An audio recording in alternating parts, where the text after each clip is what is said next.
ஏசாயா 3ஆம் அதிகாரம் 10வது வசனம். உங்களுக்கு நன்மை உண்டாகும் என்று நீதிமான்களுக்கு சொல்லுங்கள், அவர்கள் தங்கள் கிரியைகளின் பலனை அனுபவிப்பார்கள். எங்களை நேசிக்கிறதான எங்கள் அன்பின் ஆண்டவரே, இந்த வார்த்தையின் மூலமாய் நீர் எங்களோடு இடைபடும், ஆசீர்வதியும் வழி நடத்தும். இயேசுவின் மூலம் பிதாவே, ஆமேன். இங்கே சொல்லப்பட்டு இருக்கிறது, உங்களுக்கு நன்மை உண்டாகும் என்று நீதிமான்களுக்கு சொல்லுங்கள், அவர்கள் தங்கள் கிரியைகளின் பலனை அனுபவிப்பார்கள். பக்கத்தில் இருக்கவங்களை பார்த்து சொல்லலாமா? உங்களுக்கு நன்மை உண்டாகும் என்று சொல்லலாமா? உங்களுக்கு நன்மை உண்டாகும். கர்த்தர் சொல்லுகிறார், உங்களுக்கு நன்மை உண்டாகும். இது பார்த்தீங்கன்னா, அநீதி நிறைந்த மக்கள் மத்தியில் தேவனுக்கு உண்மை உள்ளவர்களாய் வாழும் மக்களை ஊக்குவிக்கிறதற்காக ஏசாயாவுக்கு சொல்லப்பட்ட ஒரு வார்த்தை இது. ஒருவேளை அவர்களது நீதி வாழ்க்கையினால் சில பாடுகளை அனுபவித்தாலும், நம்ம நன்மை செய்கிறதுனால தீமை அனுபவித்தாலும், தேவன் அவர்களை நேசித்து அவர்களுக்கு பிரதிபலனை அளிப்பார் என்பதே உண்மை. நாம் நன்மை செஞ்சு தீமை அனுபவித்தாலும் தேவன் நம்மை நேசித்து நமக்கு பிரதிபலனை அளிப்பார் என்பது உண்மை. ஆனால் துன்மார்க்கனுக்கோ தேவன் தண்டனையை வாக்களிக்கிறார். துன்மார்க்கனுக்கு தண்டனை இருக்குது, ஆனால் கர்த்தருடைய பிள்ளைகளுக்கு, நீதிமான்களுக்கு இங்கே நன்மை உண்டாகும் என்று வேதம் சொல்லுகிறது. இந்த நாளிலேயும் ஆண்டவர் உங்களை பார்த்து சொல்கிறாரு, உங்களுக்கு நன்மை உண்டாகும், உங்களுக்கு நன்மை உண்டாகும். ஆண்டவர் உங்களுக்கு நன்மை செய்ய போதுமானவராக இருக்கிறார். இது ERVங்கிற மொழிபெயர்ப்பில் எப்படி சொல்றாங்கன்னா, நல்லவர்களுக்கு நன்மை ஏற்படும் என்று சொல்லுங்கள், அவர்கள் தாங்கள் செய்யும் நன்மைகளுக்கு பரிசு பெறுவார்கள். இங்கே சொல்லப்பட்டு இருக்கிறது, நல்லவங்களுக்கு நன்மை என்ன செய்யுமா? ஏற்படும் என்று சொல்லுங்கள், அவர்கள் தாங்கள் செய்யும் நன்மைகளுக்கு பரிசு பெறுவார்கள். தாங்கள் செய்கிற நன்மைக்கு அவங்க என்னத்தை பெறுவாங்களாம்? பரிசு பெறுவாங்களாம். நீங்கள் செய்கிற நன்மைக்கு பரிசு கர்த்தர் தர போதுமானவராக இருக்கிறார். ஆமென். இங்கே வசனம் சொல்லுகிறது, நல்லவர்களுக்கு நன்மை ஏற்படும் என்று சொல்லுங்கள். நீங்கள் செஞ்ச நன்மைக்கு அவர் உங்களுக்கு நன்மை செய்ய போதுமானவராக இருக்கிறார். எசேக்கியேல் 18ஆம் அதிகாரம் 9வது வசனத்தை பாருங்க. என் கட்டளைகளின்படி நடந்து என் நியாயங்களை கைக்கொண்டு உண்மையா இருப்பானாகில் அவனே நீதிமான், அவன் பிழைக்கவே பிழைப்பான் என்று கர்த்தராகிய ஆண்டவர் சொல்லுகிறார். என் கட்டளைகளின்படி நடந்து என் நியாயங்களை கைக்கொண்டு உண்மையா இருப்பானாகில் அவனே நீதிமான், அவன் பிழைக்கவே பிழைப்பான் என்று கர்த்தராகிய ஆண்டவர் சொல்லுகிறார். ஆண்டவருடைய கட்டளைகளின்படி நாம் என்ன செய்கிறவர்களாக இருக்கணும்? நடக்கிறவர்களாக இருக்கணும் அப்படின்னு சொல்கிறாரு. இதுக்கு மேலே உள்ள வசனத்தை பார்த்தீங்கன்னா என்ன அப்படிங்கிறத சொல்லப்பட்டு இருக்கிறது. 5வது வசனத்திலிருந்து 9வது வசனம் வரைக்கும் நம்ம பார்க்கலாம்.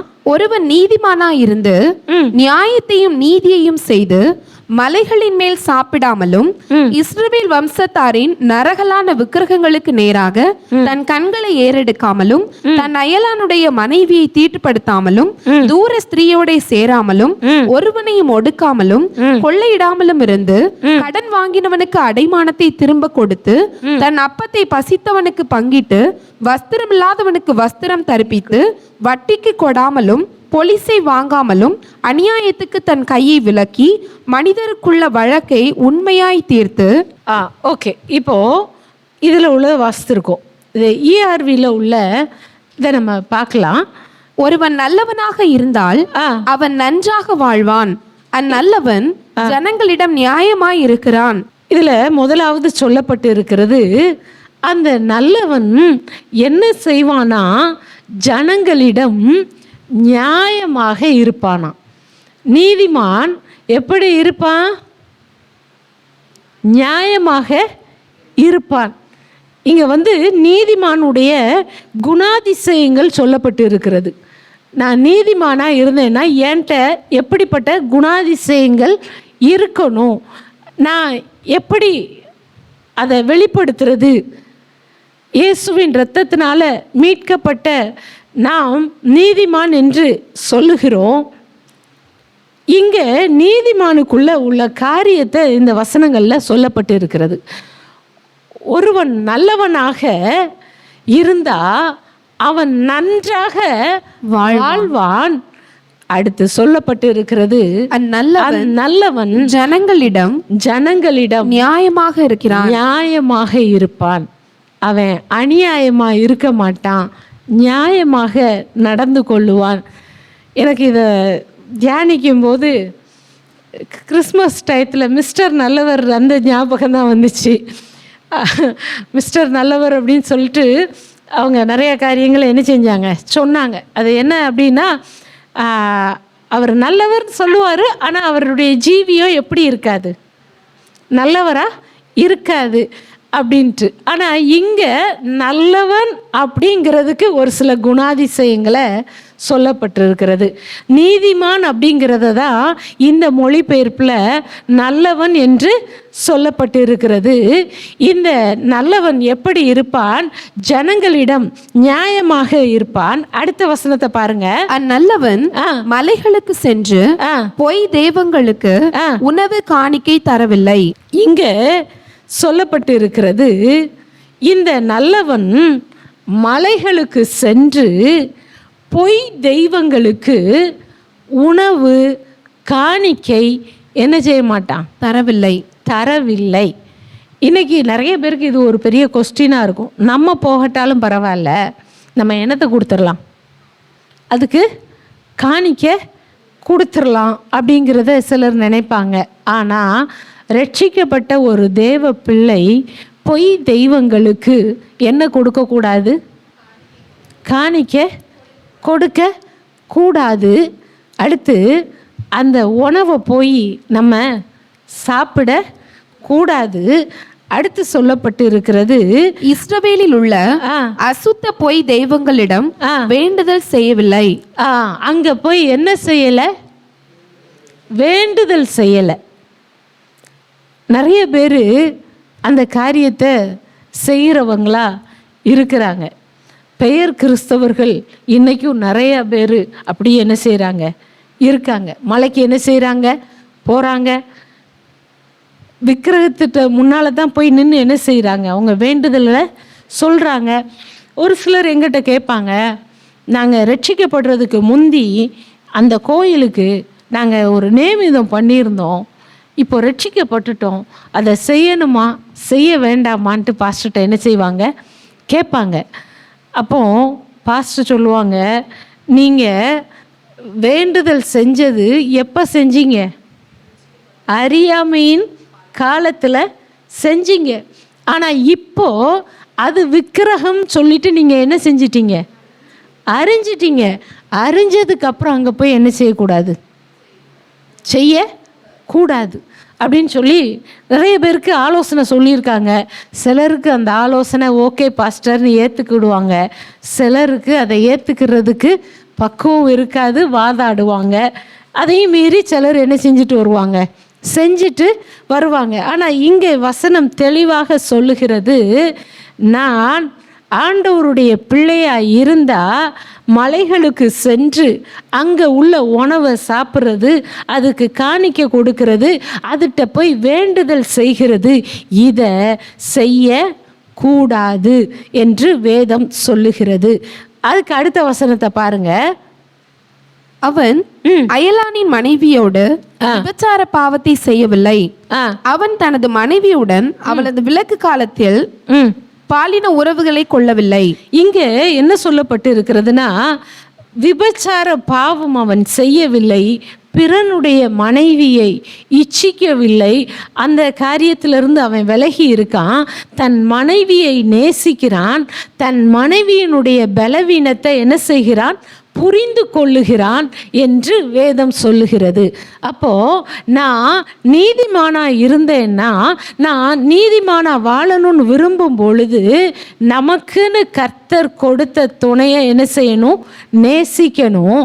அதை தவிர வேற ஒரு பக்கம் நம்ம என்ன செய்யக்கூடாது, வேற காரியத்தை ஏறெடுத்து பார்க்க கூடாது என்று இங்கே சொல்லப்பட்டு இருக்கிறது. அதனால தான் வசனம் சொல்லுகிறது, பிறனுக்குள்ள யாதொன்றையும் இச்சையாது இருப்பாயாகன்னு சொல்லப்பட்டு இருக்கிறது. அப்புறம் நம்ம இச்சையோட யாரையும் என்ன செய்யக்கூடாது, பார்க்க கூடாது என்று வசனம் சொல்லுகிறது. அப்போ நான் நீதிமானா ஜீவித்தேன்னா என் வாழ்க்கையில் இது முக்கியமான ஒன்றாக என்ன செய்யணும், இருக்கணும். நான் ஆண்டவருடைய பிள்ளைன்னு சொல்கிறேன், நான் நீதிமானா நல்லவனா இருக்கிறேன்னா இப்படிப்பட்ட காரியங்களும் என்கிட்ட இருக்க கூடாது. நான் பாவத்தோடு இருந்துட்டு நான் நீதிமானா இருக்க முடியாது. அப்போது இதில் இருந்து நான் விலகி என்னை காத்து கொள்ளணும். அதுக்கு அடுத்த பகுதியை பாருங்க. அந்நல்லவன் பிறரை தன் நன்மைக்காக பயன்படுத்தவில்லை. இதுல சொல்லப்பட்டு இருக்கிறது, பிறரை தன் நன்மைக்காக பயன்படுத்தவில்லை. அவங்களுக்கு ஆதாயத்துக்காக யூஸ் பண்ணிட்டு அப்படி என்ன செஞ்சிடுறது, விட்டுடுறது. அவங்களுடைய நன்மைக்காக என்ன செய்கிறது, எல்லாம் யூஸ் பண்ணிட்டு விட்டுருவாங்கல்ல, அந்த மாதிரி இல்லாமல் இவன் தன்னுடைய ஆதாயத்தை மட்டுமே என்ன செய்ய மாட்டான், நினைக்க மாட்டான். அவனவன் தனக்கானவைகளை மட்டுமல்ல பிறனுக்கானவைகளையும் நோக்குவானாக என்று வசனம் சொல்லுகிறது.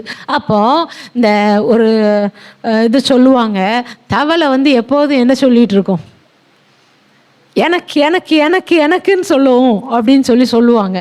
தவளை மாதிரி எப்போதும் எப்படி சொல்லிகிட்டு இருக்கக்கூடாது, எனக்கு எனக்கு எனக்கு எனக்குன்ட்டே இருக்கக்கூடாது. நான் மற்றவர்களுடைய நலனையும் கருத்தில் கொள்ளுகிறவர்களாக என்ன செய்யணும், காணப்படணும். ஏன் நன்மைக்காக, ஏன் ஆதாயத்துக்காக. இந்த சொல்லுவாங்களா, ஆற்றுல போனாலும் எப்படி போகணும், ஆதாயம் இல்லாமல் போகக்கூடாதுன்னு சொல்லுவாங்கள்ல, அப்படி இல்லை. அந்த ஆதாயத்தையே நான் நோக்கிட்டு இருக்கக்கூடாது, அவங்களுடைய நன்மையும் என்ன செய்யணும், பார்க்கணும். பிறனுக்குள்ள நன்மையும் நான் என்ன செய்யணும், பார்க்க வேண்டும். அதை தான் இங்கே சொல்லப்பட்டு இருக்கிறது. அவன் தனக்கான நன்மைக்காக மட்டும் மற்றவங்களை என்ன செஞ்சிட்டு இருக்க மாட்டான், பயன்படுத்த மாட்டான். அதுக்கு அடுத்த பகுதியில் பாருங்க, எவராவது அவனிடமிருந்து பணம் கடன் வாங்கினால் திருப்பி தரும்போது அடமானத்தை திருப்பி கொடுத்து விடுகிறான். கடன் கொடுக்கும்போது சிலர் பொருள் என்ன செய்வாங்க, வாங்குவாங்க, அப்படிதானே, பொருள் வாங்குவாங்க. வாங்கிட்டு அதில் எழுதியிருப்பாங்க, இவ்வளவு நாளுக்குள்ள திருப்பி கொடுக்காட்டி அந்த பொருள் யாருக்கு உரியதாயிரும், அவங்களுக்கு உரியதா ஆயிரும். இப்போ இவன் பணம் கொடுத்தா கூட ஒரு சிலர் அவங்க ரொம்ப நேக்காக பண்ணியிருப்பாங்க, அந்த வீடெல்லாம் எழுதி வாங்குவாங்க. அப்படி வாங்கும்போது தந்திரமாக என்ன செஞ்சுருவாங்க, சில வார்த்தைகளை எழுதியிருப்பாங்க. இவங்க பணத்தை கொடுத்தா கூட அந்த இடத்த மீட்க முடியாமல் என்ன செஞ்சிரும், போயிடும். பணத்தை கொடுத்தும் இடத்த மீட்க முடியாமல் கிரைய பத்திரமாக என்ன செஞ்சுருப்பாங்க, முடிச்சிருப்பாங்க. அப்படிலாம் சிலர் என்ன செய்கிறாங்க. அப்புறம் சிலர் பொருள் வாங்கிட்டு அதை திரும்ப என்ன செய்கிறது கிடையாது, கொடுக்கறது இல்லை. இந்த மாதிரி எல்லாம் செய்ய மாட்டான். யாரு, நீதிமான் இந்த மாதிரி வேலையை என்ன செய்ய மாட்டான், செய்ய மாட்டான். அந்த அடமானத்துக்கு வாங்கினதை திரும்ப என்ன செஞ்சிருவான், கொடுத்து விடுவான்.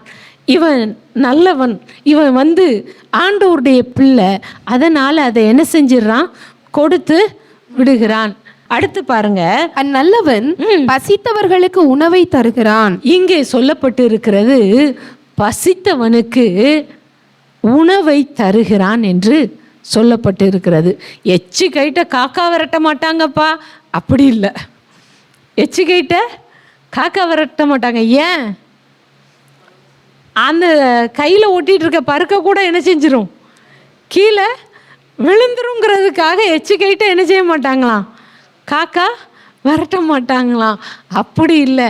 அங்கே போனால் ஐயோ ஒன்றுமே நமக்கு சாப்பிட்டியான்னு கேட்கக்கூட ஆள் இல்லை அப்படிங்கிற மாதிரி நம்ம இருக்கக்கூடாது. நம்ம பசித்தவர்களுக்கு ஆகாரம் என்ன செய்யணும், கொடுக்கணும். ஒரு வீட்டுக்கு போனோன்னா அந்த வீட்டில் ஐயோ நாங்கள் இப்போ தான் சாப்பிட்டு முடித்தோம், சாப்பாடும் இல்லை, நீங்கள் இப்போ வந்துட்டீங்க, எல்லாம் பாலும் தீர்ந்து போச்சு, உங்களுக்கு தர்றதுக்கு காஃபி போட்டு கொடுக்கறதுக்கு என்ன இல்லை, பாலும் இல்லை, ஐயோ கடையில் போய் வாங்குறதுக்கும் ஆள் இல்லை அப்படின்னு சொல்லிட்டு அப்படியே ஒரு லிஸ்ட்டு போடுவாங்க, சூப்பராக போடுவாங்க. அந்த லிஸ்ட்டை பார்த்தோன்னே நமக்கு வந்துரு இல்லை நாங்கள் எல்லாமே சாப்பிட்டுட்டு வந்துட்டோம், ஒன்றுமே வேண்டாம் அப்படின்னு சொல்லிட்டு என்ன செஞ்சுருவோம், சொல்லிடுவோம். இது நான் ஏதோ கதைக்காக சொல்கிறேன்னு நினைக்காதீங்க, இது உண்மையாக உள்ள காரியத்தை தான் நாங்கள் சொல்கிறோம். அது எங்கள் வீட்டில் அவங்களுக்கு தெரியும். அப்படியும் ஆட்கள் என்ன செய்கிறாங்க, இருக்காங்க. ஆனால் நம்ம அப்படி என்ன செய்யக்கூடாது, இருக்கக்கூடாது. பசி உள்ளவங்களுக்கு நம்ம என்ன செய்யணும், ஆகாரம் கொடுக்கணும். அதை தான் இங்கே சொல்லப்பட்டு இருக்கிறது. பசித்தவனுக்கு என்ன செய்கிறான், உணவை தருகிறான். தேவையானவர்களுக்கு ஆடை கொடுக்கிறான். தேவையானவர்களுக்கு என்ன செய்கிறான், ஆடை கொடுக்கிறான். அதாவது குளிருதுன்னு சொல்கிறவங்கள்ட்ட மூடிட்டு படுத்துக்கோங்கன்னு சொன்னால் அவன்கிட்ட என்ன இருக்கணும், போர்வை இருந்தால் தான் அவன் என்ன செய்ய முடியும், மூட முடியும். வஸ்திரம் இல்லாதவங்களை பார்த்து நீ சரியாக ட்ரெஸ் பண்ணுன்னு சொன்னால் அவங்க பண்ண முடியுமா, முடியாது. அப்போ வஸ்திரம் இல்லாதவர்களுக்கு என்ன கொடுக்கணும், வஸ்திரத்தை கொடுக்கணும். அதை தான் இங்கே சொல்லப்பட்டு இருக்கிறது. அவன் வஸ்திரம் இல்லாதவர்களுக்கு வஸ்திரத்தை என்ன செய்கிறான், கொடுக்கிறான். ஓகே, அடுத்து ஒருவன் நல்லவனிடம் கடன் வாங்க விரும்பினால் அவன் கடன் கொடுப்பான், அவன் அந்த கடனுக்காக வட்டி பெறவில்லை. கடன் வாங்குவாங்கல்ல, அப்படி வாங்குறவனுக்கு இவன் என்ன செய்கிறான், கடன் கொடுக்குறான். கொடுத்துட்டு என்ன சொல்லுவான்னா, அவங்க திரும்ப பணத்தை கொண்டு கொடுப்பாங்கல்ல, அப்போது இந்த வட்டி எனக்கு வேண்டாம், வட்டி வேண்டாம் அப்படின்னு சொல்லி அவன் சொல்லிடுவான்.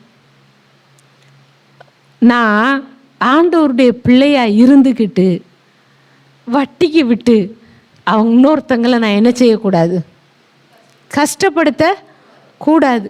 ஒருத்தங்க எமர்ஜென்சியாக இருக்காங்க அப்படின்னா அவங்களுக்கு நம்மளால் முடிஞ்சால் உதவி செய்யணும், இல்லையா அமைதியாக என்ன செஞ்சிடணும், இருந்துடணும். அவங்க ஒரு தேவையோடு வரும்போது அதை பயன்படுத்திக்கிட்டு வட்டிக்கு நம்ம என்ன செய்யக்கூடாது, வாங்க கூடாது. எனக்கு தெரிந்த ஒரு நபரை குறித்து ஒருத்தங்க சொல்லுவாங்க, வட்டி பணம் வாங்குறத அவங்கள மிஞ்ச முடியாது, வட்டிக்கு கொடுத்துட்டு அதை மிதித்து வச்சினாலும் அவங்க என்ன செஞ்சுருவாங்க, வட்டி பணத்தை வாங்கிடுவாங்க அப்படின்னு சொல்லுவாங்க. ஆனால் அவங்க சந்ததி ஆசீர்வதிக்கப்பட்டுச்சான்னு கேட்டால் இல்லை. வட்டிக்கு கொடுத்து வாங்கி அவங்க சந்ததி ஆசீர்வதிக்கப்படலை. கடைசி இவங்களே வட்டிக்கு வாங்க வேண்டிய ஒரு சூழ்நிலையை தான் அவங்க என்ன செய்யப்பட்டாங்க, தள்ளப்பட்டாங்க. ஆண்டவருடைய பிள்ளைகளாக இருக்கிற நாம் இந்த வட்டி காரியத்தில் நம்ம ஞானமாக என்ன செய்யணும், இருக்கணும். அதை தான் இங்கே சொல்லப்பட்டு இருக்கிறது. அடுத்து அவன் வஞ்சகமாக நடந்து கொள்ளவில்லை, அவன் எல்லோரிடமும் நேர்மையாக நடந்து கொள்ளுகிறான். அவன்கிட்ட என்ன இல்லை, வஞ்சகம் இல்லை. எப்பா இவங்களா கன்னிங்கான ஆளுப்பா, வஞ்சகமாக இருப்பாங்க அப்படின்னு நம்மளை குறித்து யாரும் என்ன செய்யக்கூடாது, சொல்லக்கூடாது. வஞ்சகமாக நடக்கிறது, இந்த அனுபவம் யார்கிட்ட இருக்கக்கூடாது, நம்மகிட்ட கூடாது. இப்போ நம்ம நன்மை உண்டாகும் சொன்னோன்னே எவ்வளோ சந்தோஷப்படுறோம். அந்த நன்மையை நம்ம சுதந்திரிக்கணும்ல. சுதந்திரிக்கணுமா சுதந்திரிக்கண்டாமா? இப்போ நான் சொல்கிறது என்னடா இவங்க பிளேடு போடுற மாதிரி இருக்குதா? ஆண்டவர் நமக்கு தேவையான காரியத்தை தான் என்ன செய்வார்? பேசுவார். இதை வாசிக்கும் போது எனக்கே இது புதுசாக தான் இருந்தது. நானே இதை நல்லா தியானிக்க தான் செஞ்சேன். ஏன்னா இந்த குறுகிய பகுதியில் ஒரு நீதிமான் எப்படி இருக்க வேண்டும் என்பதை அழகாக இந்த பகுதியில் என்ன செஞ்சுருக்கிறாங்க? சொல்லி இருக்கிறாங்க. இங்கே அவனை குறித்து சொல்லப்பட்டு இருக்கிறது, அவன் வஞ்சகமாய் நடக்கவில்லை, எல்லாரிடமும் நேர்மையாக நடந்து கொள்வான். எல்லார்ட்டையும் நேர்மையா நடப்பான். அடுத்து சொல்லப்பட்டு இருக்கிறது, ஜனங்கள் அவனை நம்பலாம். ஜனங்கள் அவனை நம்பலாம். எல்லாருக்கும் எப்படிப்பட்டவங்களா இருக்கணும்? நம்பிக்கைக்கு உரியவர்களா இருக்கணும். நீதிமான்கள் என்று சொல்லுகிற நாம் நம்பிக்கைக்கு பாத்திரவான்களா இருக்கணும். எப்பா இவங்களை நம்பாதப்பா, இவங்க அதோ கதி நம்மளை என்ன செஞ்சிருவாங்க, விட்டுருவாங்கன்னு நம்மளை குறித்து இன்னொருத்தங்க என்ன செய்யக்கூடாது? சொல்லக்கூடாது. சங்கீதத்தில் சொல்லப்பட்டிருக்கு பாருங்க, ஆணையிட்டதுல தனக்கு நஷ்டம் வந்தாலும் தவறாதிருக்கிறான். ஆணையிட்டதுல நஷ்டம் வந்தாலும் அவன் என்ன செய்ய மாட்டான்? தவறாது இருக்கிறான். அவன் மேல சொல்லப்பட்டு இருக்கிறது, அவன் யார்னா உத்தமமாய் நடக்கிறவன், அவன் நீதியை நடப்பிக்கிறவன், மனதார பேசுகிறவன், இவன் நேர்மையா நடக்கிறவன், எல்லாருடைய நம்பிக்கைக்கும் பாத்திரவானா இருக்கிறவன். நம்பிக்கைக்கு பாத்திரவானா நாம நடந்து கொள்ளணும். அதை தான் இங்க சொல்லப்பட்டு இருக்கிறது. நன்மையை விரும்புகிற நான் எப்படி ஜீவிக்கணும்? நேர்மையா நடக்கிறது, எல்லாருடைய நம்பிக்கைக்கும் பாத்திரவானா இருக்கிறது. அதுக்கு அடுத்து சொல்லப்பட்டு இருக்கிறது, அவன் எனது சட்டங்களுக்கு அடிபணிகிறான். அவன் என் சட்டங்களுக்கு அடிபணிகிறான். சட்டங்கள்னா என்னது? அவருடைய கட்டளைகள். இதுக்கு மேலே உள்ளது எல்லாமே அவருடைய கட்டளையை குறித்து தானே வந்திருக்கு. நம்ம தியானிச்சோம்ல, அது எல்லாமே பார்த்தீங்கன்னா கட்டளைகளில் உள்ளதும் என்ன செஞ்சிருக்கு? வந்திருக்கு. உன்னிடத்தில் நீ அன்பு கூறுகிறது போல பிறனிடத்திலும் அன்பு கூறுவாயாக, பிறனுக்குள்ள யாதொன்றையும் இச்சியாதிருப்பாயாக, பொய் சாட்சி சொல்லாதிருப்பாயாக. அப்புறம் இன்னும் நிறைய காரியங்கள் அதில் என்ன செய்யும்? வரும். இதெல்லாம் கட்டளைகள். அந்த என்னையன்றி வேறே தேவர்கள் உனக்கு உண்டாயிருக்க வேண்டாம் அப்படின்லாம் சொல்லியிருக்கிறாரு. இந்த கட்டளைகள் எல்லாம் அவன் என்ன செஞ்சிட்டு இருக்கிறான்? அதுக்கு அடிபணிகிறான்.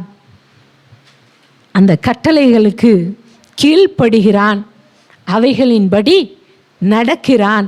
நான் நீதிமானா இருக்கிறேன்னா கர்த்தருடைய கட்டளைகளின்படி அவருடைய சட்டங்களுக்கு அடிபணிந்து நடக்கிறதுங்கிறது ரொம்ப ரொம்ப ஒரு பணிஞ்சு நடக்கிறதேங்கிறது ஒரு தாழ்மையாக உள்ள ஒரு காரியம். அடிபணிந்து நடக்கிறதுங்கிறது அதை என்ன செய்யவே மாட்டான், மீறவே மாட்டான். அப்படியே கீழ்ப்படிபவன் நீதிமான், கர்த்தருடைய கட்டளைகளின்படி நடக்கிறவனாய் காணப்படணும். அதுதான் இங்க சொல்றாரு. அதுக்கு அடுத்த வசனம், அவன் எனது முடிவுகளை பற்றி எண்ணுகிறான். இங்க சொல்லப்பட்டு இருக்கிறது, அவன் எனது முடிவுகளை பற்றி எண்ணுகிறான். யார் சொல்றா? ஆண்டவர் சொல்றாரு. அவன் யார் முடிவை குறித்து எண்ணிட்டு இருக்கான்? என்னுடைய முடிவு. அப்போ இவன் அவனுக்குரிய முடிவை குறித்து அவன் யோசிக்கிறது இல்லை. அவனுக்குரியதை யோசிக்கிறது இல்லை. நான் நினச்சது தான் நடக்கணும், நான் சொல்கிறது தான் செய்யணும். அதை குறித்தே அவன் சிந்திச்சுட்டே இருக்க மாட்டான். சிலர்கிட்ட அவங்க ஒரு சில காரியத்தை குறித்து நம்மகிட்ட பேசினாலோ இல்லை ஏதோ ஒன்று இது பண்ணாலோ நம்ம என்ன சொன்னாலுமே அவங்க என்ன செய்ய மாட்டாங்க, கேட்கவே மாட்டாங்க. காது கொடுத்து கவனிக்கவும் மாட்டாங்க. அதை கவனிச்சாலாம் கேட்கறது கவனிக்கவும் மாட்டாங்க, நம்ம சொல்கிறதுக்கு கீழ்ப்படியவும் மாட்டாங்க. அதை அவங்க முடிவில் எப்படி இருப்பாங்க? குறியாக இருப்பாங்க. ஆனால் நீதிமானை குறித்து வசனம் சொல்லுகிறது, அவனுடைய முடிவை குறித்தே திங்க் பண்ணிட்டு இருக்க மாட்டான். இது கர்த்தருக்கு எப்படி சித்தம், தேவனுக்கு இது சித்தமா, தேவனுக்கு விருப்பமானதா, இது ஏன் முடிவா, அல்ல நான் இப்படி செய்கிறது ஆண்டவருக்கு சித்தமா என்று அவன் தேவனுடையதை குறித்து சிந்தித்து கொண்டிருப்பான். அதை செய்வான் மட்டும் சொல்லலை, அவன் சிந்தனையே எப்படி இருக்கு பார்த்தீங்களா? சிந்தனையே எப்படி இருக்கு? ஆண்டவருடைய காரியத்தை குறித்து இருக்கிறது. என்னுடைய காரியம் அப்படி இருக்க வேண்டும். அடுத்து நியாயமாக இருக்க கற்றிருக்கிறான். அவன் நியாயமாக இருக்க கற்று இருக்கிறான். எனக்கு இந்த வார்த்தை ரொம்ப பிடிச்சிருந்துச்சு. அதாவது முதல்ல ஆரம்பிக்கும் போது எப்படி ஆரம்பிச்சாங்கன்னா, நல்லவன் ஜனங்களிடம் நியாயமாக இருக்கிறான் என்று என்ன செஞ்சிச்சு, ஆரம்பிச்சிச்சு. இப்போ இங்க சொல்லப்பட்டு இருக்கிறது, அந்த நியாயமா இருக்கிறதற்கே அவன் எப்படி இருக்கிறான்? கற்றிருக்கிறான், கற்றுக்கொண்டு இருக்கிறான். அப்போ நான் ஒரு காரியத்தை படிக்காம அதை நான் என்ன செய்ய முடியாது, செய்ய முடியாது. நான் நியாயமா இருக்கணும்னா நான் முதல்ல என்ன செய்யணும், அதை கற்றுக்கொள்ளணும்.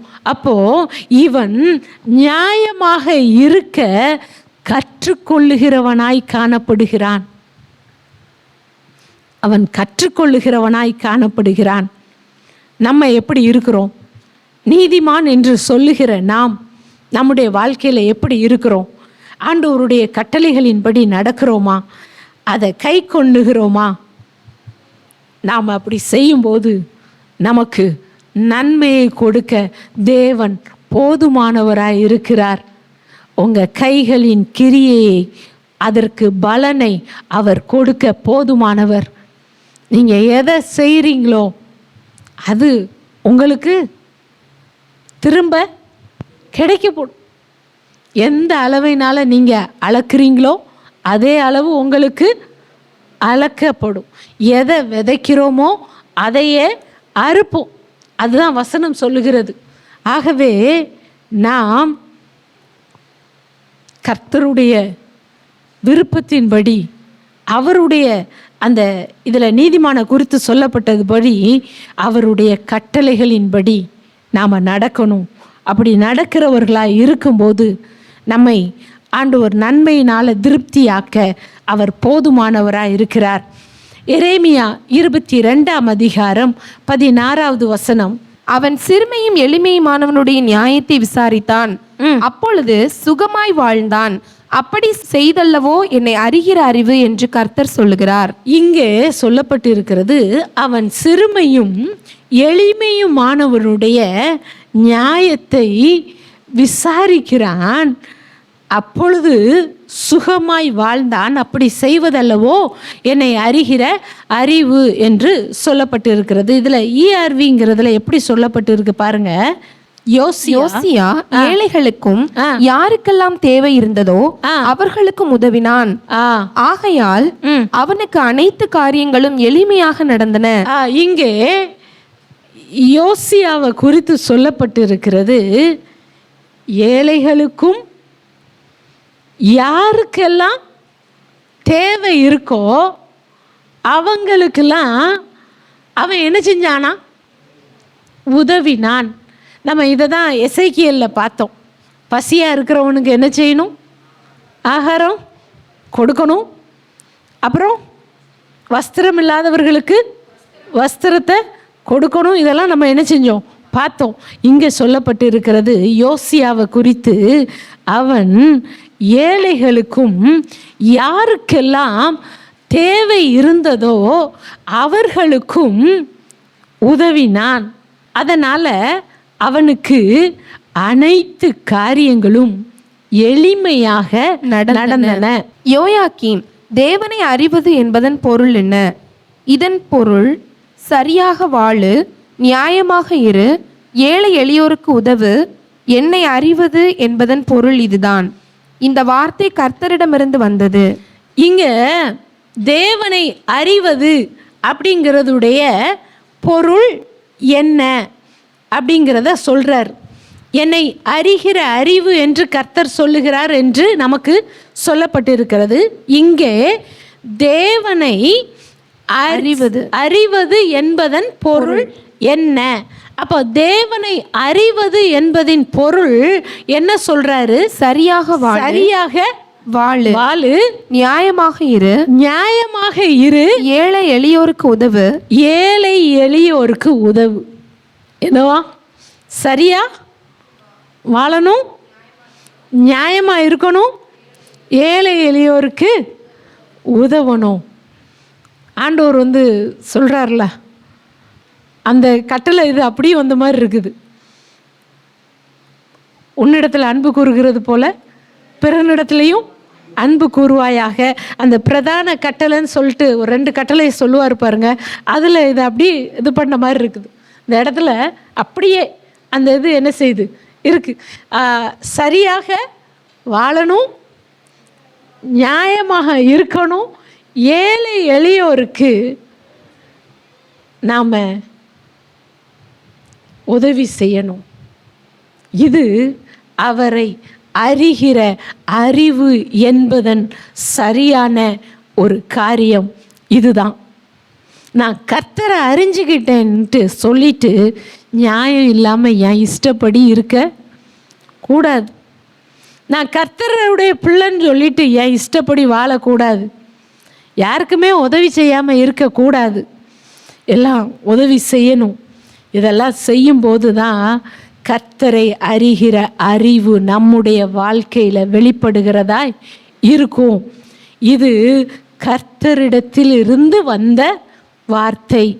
1 பேதுரு 3ஆம் அதிகாரம் 12வது வசனத்திலிருந்து 15வது வசனம் வரைக்கும். இப்போது நீங்கள் நிறைய பேர் சொல்லலாம், இதை எல்லாமே நான் என்ன செஞ்சிட்ருக்கேன், எல்லாமே செய்கிறேன், கஷ்டப்படுறவங்களுக்கு உதவி செய்கிறேன், நியாயமாக இருக்கேன், எல்லாம் பண்ணுறேன், ஆனாலும் எனக்கு என்ன இருக்குது? பாடு இருக்குது. நம்ம சொல்லுவோமா சொல்ல மாட்டோமா? நிறைய நேரத்தில் சொல்கிறது உண்டு. நம்ம நன்மை செஞ்சு என்ன செஞ்சிட்ருக்கோம்? பாடு அனுபவிச்சிட்ருக்கோம். நம்மளை தூசிக்கிறது, நிந்திக்கிறது, அவமானப்படுத்துகிறது, தேவையில்லாமல் காயப்படுத்துகிறது, இதெல்லாம் வரும்போது ஆட்டோமேட்டிக்காக ஒரு சோர்வு வரும். நன்மை செஞ்சு என்னத்தை கண்டோம் அப்படிங்கிற ஒரு சோர்வு வரும். ஒருவேளை அப்படி நீங்கள் சோர்ந்து போய் இருக்கீங்களா? வசனம் சொல்லுகிறது, நீதியின் நிமித்தம் நீங்கள் துன்பப்பட்டால் பாக்கியவான்கள்.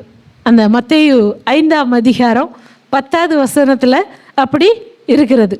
நீதி நிமித்தம் துன்பப்படுகிறவர்கள் பாக்கியவான்கள், பரலோக ராஜ்யம் அவர்களுடையது. நீதி நிமித்தம் துன்பப்படுகிறவர்கள் பாக்கியவான்கள், பரலோக ராஜ்யம் அவர்களுடையது.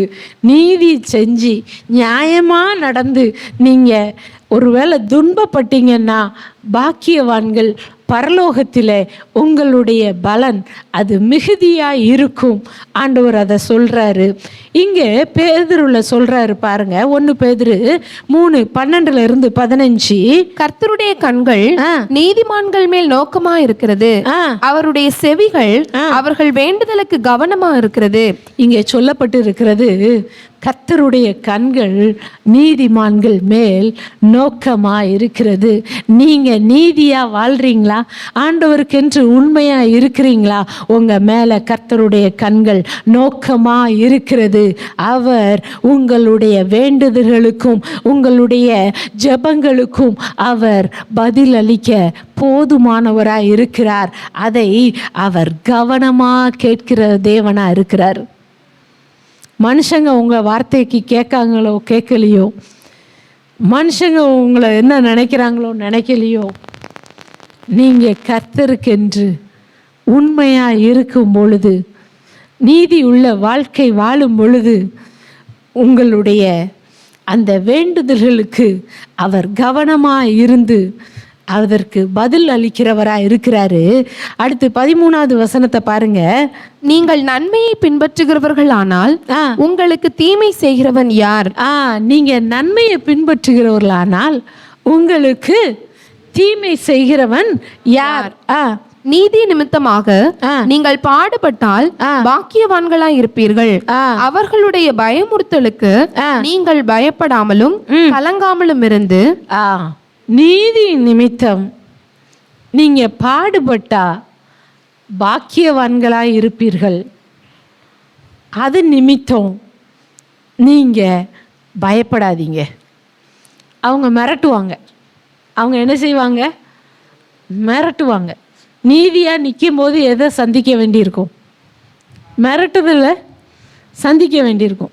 இந்த இடையில கூட அந்த போலீஸ் அந்த சாத்தாங்குளம் 2 பேரை அடித்து அந்த மறித்ததில் வந்து பார்த்திங்கன்னா ஒரு பெண் தான் வந்து சாட்சி சொல்லியிருப்பாங்க. அவங்க சொன்னாங்க, நிறையா மிரட்டல்களை நான் என்ன செஞ்சேன்?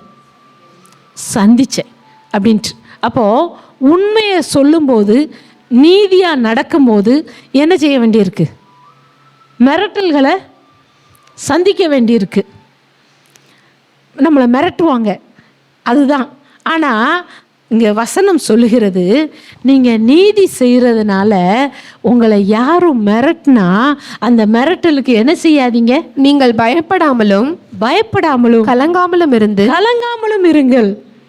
கர்த்தராகிய தேவனை உங்கள் இருதயங்களில் பரிசுத்தம் பண்ணுங்கள். உங்களில் இருக்கிற நம்பிக்கையை குறித்து உங்களிடத்தில் விசாரித்து கேட்கிற யாவருக்கும் சாந்தத்தோடும் வணக்கத்தோடும் உத்தரவு சொல்ல எப்பொழுதும் ஆயத்தமாயிருங்கள். இங்கே சொல்லப்பட்டு இருக்கிறது, நாம கர்த்தர் மேல நம்பிக்கையோட அவர் நம்மை பரிசுத்தம் பண்ணி இருக்கிறார். நம்ம இருதயத்தை கர்த்தருக்குள்ள இன்னும் பரிசுத்தப்படுத்திட்டு நம்ம அந்த நம்பிக்கையில் உறுதியாக இருக்கணும். நம்மகிட்ட கேட்குற யாவருக்கும் சாந்தத்தோடும் வணக்கத்தோடும் உத்தரவு சொல்ல எப்போதும் ஆயத்தமாக இருக்கணும். பயந்து என்ன செஞ்சிடக்கூடாது? நம்ம நடந்து விட கூடாது. அதுதான் சொல்லப்பட்டு இருக்கிறது. பயந்து நாம் எப்படி நடக்கிறோம்? அந்த நீதியான காரியத்தை விட்டு விலகிறோமா? அல்ல நீதியின்படி நடக்கிறோமா? அவங்க பயமுறுத்தினாலும் அவங்க பயமுறுத்தலுக்கு நம்ம இணங்காமல் நாம் சாந்தத்தோடும் வணக்கத்தோடும் உத்தரவு சொல்ல ஆயத்தமாக இருப்போம். அடுத்து சொல்லப்பட்டிருக்கிறது, நாம் கிறிஸ்துவுக்காக உங்கள் நல்ல நடக்கையை தூஷிக்கிறவர்கள் உங்களை அக்கிரமக்காரர் என்று உங்களுக்கு விரோதமாய் சொல்லுகிற விஷயத்தில் வெட்கப்படும்படிக்கு நல்மனசாட்சியுடையவர்களாயிருங்கள். ஆமா, அதுக்கு அடுத்து சொல்றாரு, தீமை செஞ்சு பாடு அனுபவிப்பதிலும் தேவனுக்கு சித்தமானால் நன்மை செய்து பாடு அனுபவிப்பதே இருக்கும், மேன்மையாயிருக்கும். நன்மை செய்து பாடு அனுபவிப்பது அது மேன்மையானது. நாம கர்த்தருக்கென்று நன்மை செய்வோம், கர்த்தருக்கு சித்தமானதை செய்வோம். கர்த்தர் நமக்கு நன்மையானதை தருவார்.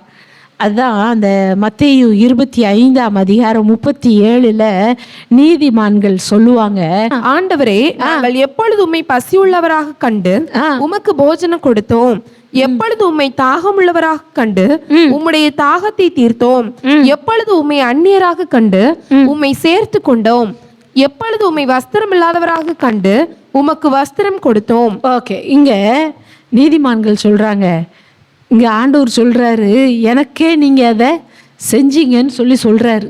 சொல்லும்போது தான் இவங்க கேட்காங்க, எப்போ நாங்க செஞ்சோம்? இந்த சிறியரில் ஒருவனுக்கு நீங்க எதை செஞ்சாங்களோ அதை எனக்கே செய்தீர்கள் என்று மெய்யாகவே உங்களுக்கு சொல்லுகிறேன். இந்த சிறியருக்கு நீங்க எதை செஞ்சாலும் அதை கர்த்தருக்கே செய்றீங்க. ஒருத்தங்களுக்கு தீமை செஞ்சாலும் அது யாருக்கு தான் செய்றீங்க? கர்த்தருக்கு தான். நீங்க நன்மை செஞ்சாலும் கர்த்தருக்கு தான். ரெண்டுக்கும் என்ன கிடைக்கும்? பலன் கிடைக்கும். தீமைக்கும் பலன் கிடைக்கும், நன்மைக்கும் பலன் கிடைக்கும். ஆண்டவர் அதை நமக்கு தர போதுமானவராக இருக்கிறார். ஜெபிக்கலாம். எங்களை நேசிக்கிறதான எங்கள் அன்பின் ஆண்டவரே, இந்த நாளிலேயும் ஆண்டவரே, நீர் எங்களுக்கு செய்த எல்லா நன்மையான ஈவுகளுக்காக நாங்கள் உமக்கு நன்றி செலுத்துகிறோம். ஆண்டவரே, இன்னும் எங்களுடைய வாழ்க்கையில் நீர் செய்ய போகிற நன்மையான ஈவுகளுக்காக நன்றி ஆண்டவரே. அப்பா, எங்கள் கைகளின் பிரயாசத்தை நீர் எங்களுக்கு தருகிறவர். நாங்கள் செய்கிற காரியத்திற்கு நீர் பதில் அளிக்கிறவர், பலன் அளிக்கிறவர். ஆண்டவரே, நாங்கள் நீதிமான்களாய் ஜீவிக்கணும்ப்பா, உம்மை வெளிப்படுத்தணும் ஆண்டவரே, உம்முடைய அன்பை வெளிப்படுத்தணும். அப்படிப்பட்ட ஒரு பாக்கியத்தை எங்களுக்கு தாங்க, ஆசீர்வதியும் வழி நடத்தும். இயேசுவின் மூல ஜெபங்களும் ஜீவனுள்ள நல்ல பிதாவே. ஆமேன், ஆமேன்.